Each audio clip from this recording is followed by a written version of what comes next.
Today, we're digging into the past to solve a very, very modern problem. We're about to revive a powerful, thousand-year-old secret for growing our food more sustainably. So, let's get into it and unearth this ancient wisdom together. So here's the situation we're in. As researchers Biswas and Das lay out, our modern way of farming, with all its chemical fertilizers, has come at a huge cost. Yeah, we're growing more food, but at the same time, we're creating unhealthy, depleted soil and leaving behind a toxic footprint. That's the problem we need to solve. So what's our game plan? Well, in this explainer, we're actually going to build a complete visual summary, a graphical abstract of an incredible ancient solution. We'll start with the problem, break down the recipe and the science, look at the proof, and then we're going to put it all together into one clear picture. All right, first up, our story really begins by looking backward to move forward. We're about to unearth a lost recipe that might just hold a key to a much more sustainable way of farming. It's a pretty wild thought, isn't it? The idea that the answer to a huge 21st century crisis isn't in some high-tech lab, but has been waiting for us in the pages of an ancient book. Well, you know what? In this case, it just might be. So check this out. The story of this recipe spans a millennium. It first shows up around 1000 AD in an ancient Indian text on agriculture called the Vrikshayurveda.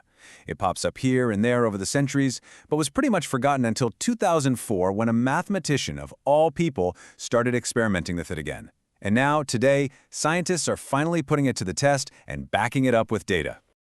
So what is this stuff? It's called Kunapajala, and its Sanskrit name is, well, it's pretty intense. Kunapa means smelling like a dead body, and Jala means water. Yeah, you heard that right. And it sounds intense because it is.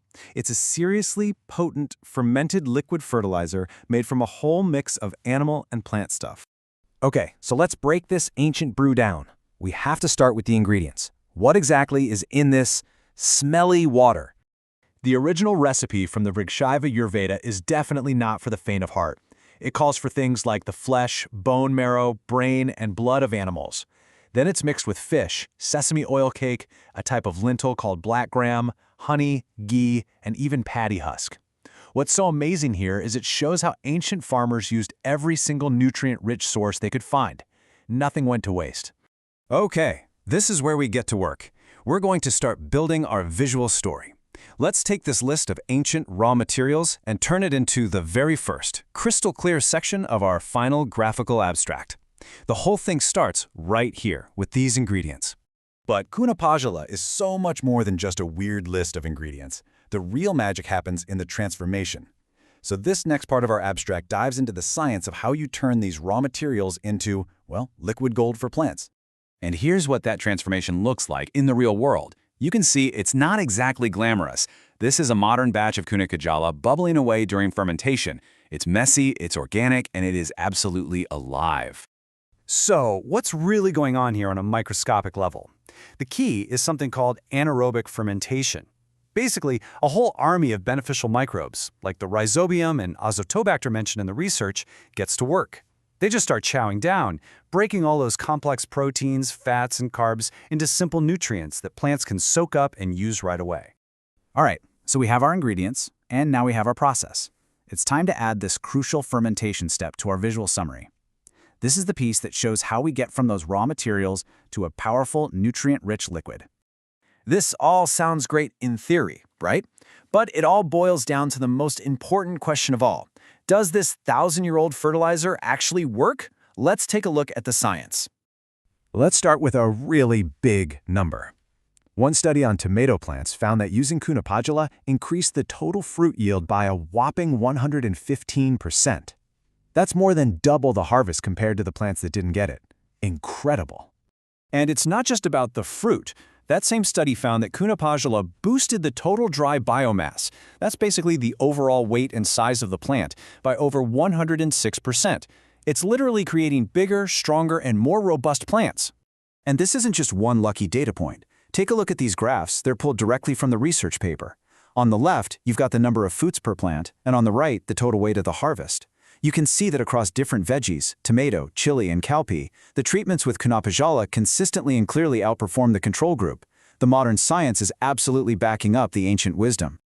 Okay, we've gathered all our pieces. We've got the ingredients, we understand the process, and we've seen the proof. Now, it's time to put our entire story together into one single, powerful image.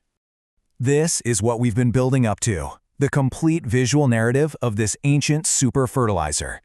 And there it is, our final graphical abstract. You can see the whole story flowing beautifully from left to right. It starts with those traditional ingredients, the fish, bones, and plants. It moves to the center, showing that anaerobic fermentation process where all the microbes do their work. And finally, on the right, you see the result, enhanced growth, bigger yield, and healthier soil, which all leads to a much happier plant.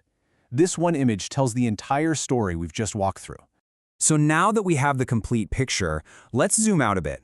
What does reviving an ancient recipe like this actually mean for the future of farming? Well, Kunapajala is a perfect example of what researchers call indigenous technical knowledge, or ITK.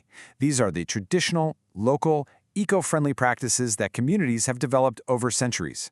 And what's so cool is that modern science is finally catching up and validating just how effective this ancestral wisdom really is.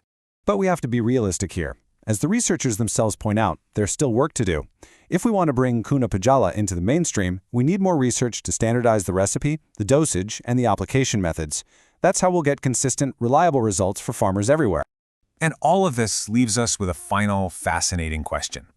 Kunapajala proves that powerful solutions can be found in the most unexpected places. It really makes you wonder, what other ancient wisdom, what other forgotten knowledge is out there, just waiting to be rediscovered to help us solve our most complex modern problems?